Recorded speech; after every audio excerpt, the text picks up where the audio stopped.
15 minutes? No, 5.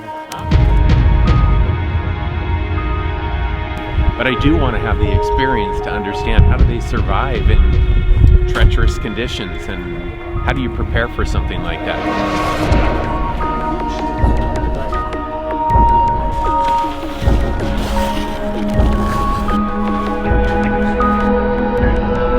Too much wind, so that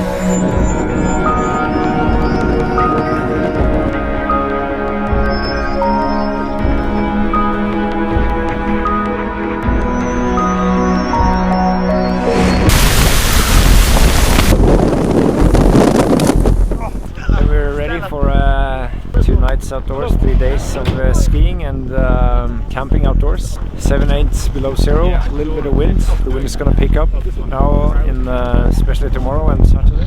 The forecast, cloudy and windy today with gusts up to 40 miles per hour. Say it again. We have to stay here to prevent the tent poles from snapping. We've already lost some on some other tents.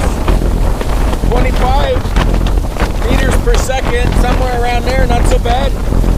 But it's time to go soon.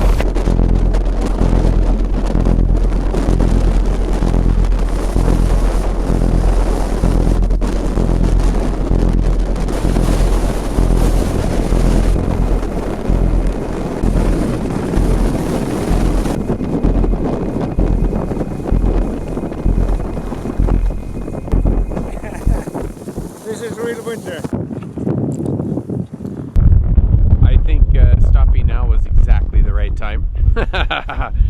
I really enjoyed it, and it's nice to see it all work. And yeah, I might have done a little bit of it before, but it was nice to go around and totally different snow conditions.